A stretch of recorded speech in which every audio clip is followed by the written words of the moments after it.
자, 안녕하십니까, 전원석입니다.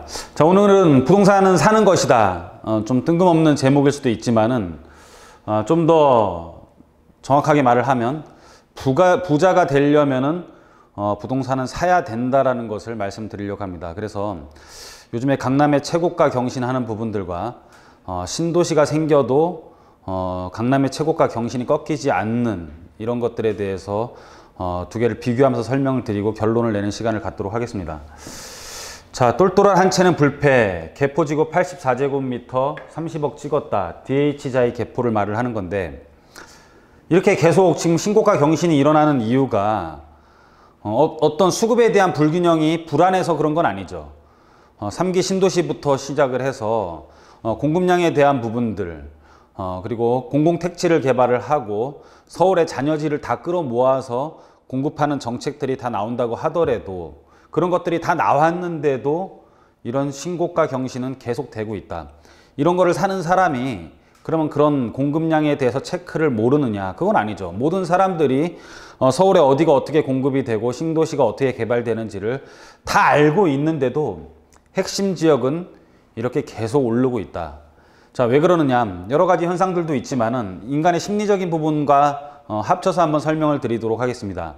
여러 가지 현상들 중에 가장 뚜렷한 것은 지금 정책적으로 정부가 부동산을 한 채만 갖게 만드는 정책들을 계속 쓰고 있죠.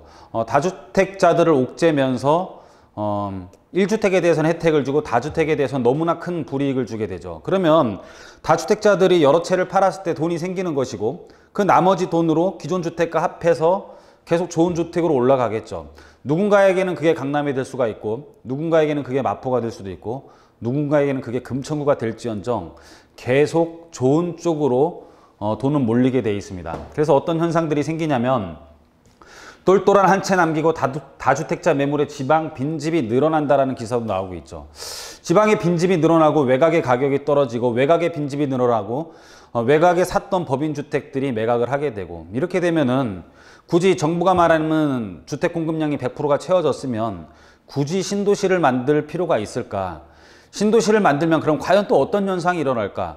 외곽에서는 이렇게 투매 현상이 일어나고 법인이 갖고 있던 매물들을 다 던져버리고 가격이 떨어지는데, 그런 외곽에 또 하나의 신도시가 들어섰을 경우에는 외곽 지역의 신도시의 가격은 나중에 어떻게 될지도 한번 비교를 해봐야 되는 시간을 또 필요하다라고 생각을 합니다. 그럼 왜 또 이렇게 중심에는 그런 신도시들이 발표가 된다고 하더라도 신고가 경신이 일어나는지는 인간의 심리적으로 한번 풀어봐야 되겠죠. 그렇죠? 자, 관점으로 인해 양극화는 일어나는 거예요. 관점으로 인해. 자, 부동산을 필수제로 보는 서민적인 관점. 집은 사는 것이 아니라 단순히 사는 곳이다. 이거는 굉장히 서민적인 관점이에요. 그래서 단순히 사는 곳은 바람만 맞고 몸 편히 쉬는 것이죠. 이건 무슨 동물적인 거죠. 인간의 어떤 감성을 충족시키는 게 아니라 육체를 충족시키는 거죠. 그렇죠? 그래서 단순히 사는 곳인 바람 맞고 몸 편히 쉬는 곳. 그래서 수요 공급이 당연히 법칙이 존재를 하죠. 특수성이 없죠. 단순히 자는 곳이니까 수요 공급의 법칙이 적용됩니다. 그래서 공급이 많이 늘어나면은 가격이 떨어질 수 있죠. 외곽에 투매 현상이 생기고 거기에 신도시를 또 지으면 또 그 신도시의 가격은 과연 좋아질 수 있을지, 뭐 이런 것도 의문이에요. 하지만 필수제로 생각되는 곳에서만 적용이 됩니다.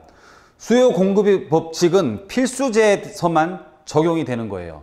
우리가 사치품에 대해서는 적용이 안 돼요. 여러분들 가방 있잖아요. 가방. 명품 가방들. 비 오면 이렇게 쓰고 가는 가방 말고 이렇게 쓰고 가는 가방은 필수품의 가방이에요. 비가 오면 이렇게 쓰고 가는 가방은. 근데 우산을 안 들었을 때, 근데 비가 왔을 때 자기는 맞으면서 이렇게 안고 가는 가방은 사치품의 가방입니다. 비가 왔을 때 이렇게 안고 가는 가방은 가격이 어떻게 됩니까? 이렇게 쓰고 가는 가방이 아무리 공급량이 늘어난다고 하더라도 안고 가는 가방의 가격은 떨어지지가 않죠. 무슨 말인지 이해 가십니까? 그래서 부동산을 사치제로 보는 부자의 관점. 집은 이사간과 동시에 나를 나타내는 모든 신분증의 표기는 다 바뀌어요. 주민등록증에 대한 주소도 바꿔야 되는 거고, 그리고 대표자 법인에 대한 또는 법인에 대한 대표자 주소도 바꿔야 됩니다. 그리고 주민등록증뿐만 아니라 운전면허증, 모든 나를 나타내는 신분을 남들한테 보여주는 모든 주소가 다 바뀌어야 돼요. 얼마나 부자들은 보이려고 그런 주소를 바꾸고 싶겠습니까?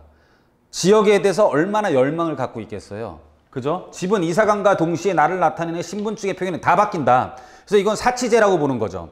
그래서 부자는 집을 사는 것이 아니라 우리가 서민적인 관점에서는 주택을 사는 곳이라는 어떤 육체적인 관점에서 매입을 하는 것이고, 부자들은 그런 육체적인 관점이 아니라 인문적인 수준, 즉 뭐 커뮤니티, 그죠? 어떤 모임들, 그리고 학군이 아니라 학군, 그리고 생활 수준을 사는 것이에요. 생활 수준을. 그 지역에 대한 생활 수준과 인프라와 그 지역에 대한 분위기를 사는 것이죠. 여러분들, 그런 거에 따라 금액은 완전하게 달라집니다. 우리가 초밥 같은 것을요, 외곽에서 그냥 이렇게 사람들 막 그냥 모아서 이렇게 뭐 회전 초밥 먹고 뭐 이런 데들은요, 물론 맛은 있을 수가 있어요. 근데 그런 데 가격이 굉장히 저렴하죠. 그런데 어떤 뭐 설해마을이라든지 이런 데 오마카세 뭐 이렇게 해가지고 진짜 이만한 접시 한 개씩 놔주는 초밥들, 이런 것들은 거기보다 훨씬 더 많은 금액을 지불하더라도 예약을 안 하면 못 가는 실정이죠. 그래서 부자들은 그런 분위기와 그런 생활 수준들은 외곽에서, 부자들이 살려고 하는 것들은 외곽에서 그런 것들을, 커뮤니티를 만들어낼 수가 없는 거죠. 그래서 이런 사치제로 보는 부동산 같은 경우는 거의 안고 가는 가방의 존재라고 보셔도 돼요. 무슨 말 하는지 여러분들이 이해 가시죠? 그래서 그런 것들은 단시간 내에 공급량을 늘릴 수가 없습니다. 사치제로서 인문적인 수준 커뮤니티가 되어 있고 학군이 형성되어 있고 생활 수준이 높아 있는 곳들은 단시간 내에 공급량을 늘릴 수가 없죠. 단시간 내에 공급량을 늘리는 신도시 같은 데가, 신도시 같은 곳에 모이는 인문적인 환경이 과연 어떨까요? 집을 못 산 사람들, 청약 가점이 굉장히 높다라는 뜻은 15년 동안, 무주택자로서 15년 동안, 그리고 애들이 많아도 집을 못 산 사람들, 이런 사람들, 또는 생애 최초 구입자들, 이런 사람들이 모여서 간 신도시 자체가 주변의 편의시설을 아무리 만든다고 하더라도 인문적인 환경들이 과연 커뮤니티라든지 이런 것들이 만들어지겠냐라는 거죠. 그래서 이런 것들을 못 따라가고 강남은 그런 것들이 아무리 나온다고 발표를 한다고 하더라도 신고가 경신이 이어지는 어떤 어쩔 수 없는 현상이라고 보시면 될 것 같습니다. 그래서 국어사전에 있어서 사치제를 보면은요, 소득이 증가하는 폭보다 더 큰 폭으로 소비가 증가하는 재화를 사치제라 그래요.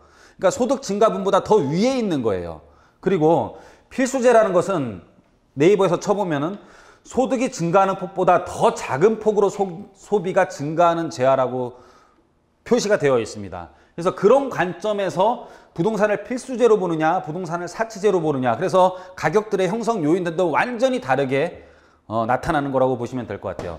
자, 외곽으로 갈수록 공급 대체 불가능한 인문적 퀄리티 형성이 어렵다. 그러니까 외곽으로 갈수록 구입을 하는 사람들, 신도시가 생기면 구입하는 사람들에 대한 인문적인 성향이 결정되어 있기 때문에 공급 대체 불가능한 인문적 퀄리티 형성이 어렵다. 즉 공급량으로 쉽게 가격선이 무너진다. 무슨 뜻이냐면은 그런 것들은 계속 만들어질수록 그냥 그런 사람들에 대한 종류가 분포가 이렇게 퍼져버리는 거예요. 그러니까는 그런 데서는 수요 공급의 법칙이 적용을 하는 거죠. 만약에 3기 신도시가 생기고 그 옆에 또 다른 신도시를 만들면은 3기 신도시는 무너져요. 근데 3기 신도시가 만들어지는 것이 다 공포가 된다고 하더라도 강남은 신고가 경신이 계속 일어나는 거죠. 자, 그래서 서울 및 수도권 핵심 지역은 아무리 주변의 공급량이 늘어난다고 하더라도 기존에 갖춰진 인문적인 환경이 무너지지 않는다. 대체 불가능해서 계속 신고가 경신이 일어난다. 그 뜻이라고 보면 될 것 같습니다. 그래서 결론 내려보면은요, 3기 신도시도 외곽, 필수제로 시간이 지날수록 하향천이 현상 및 유사지역 공급 물량이 증가한다.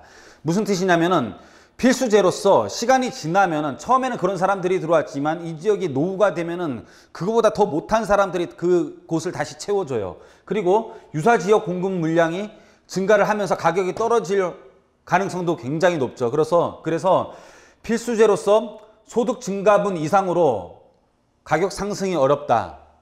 우리가 아까 어학사전을 살펴본 것처럼.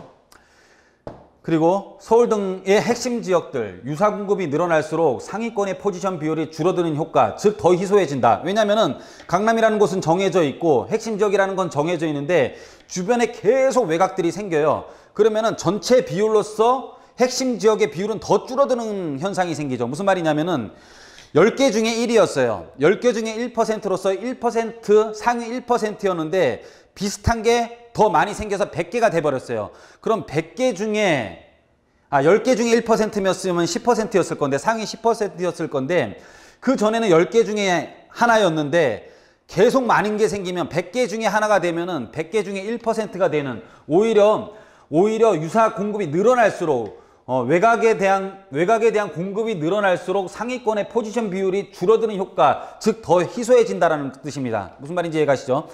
10개 중에 1개가 아니라 100개 중에 1개가 되는 희소성이 더 늘어난다는 뜻이죠.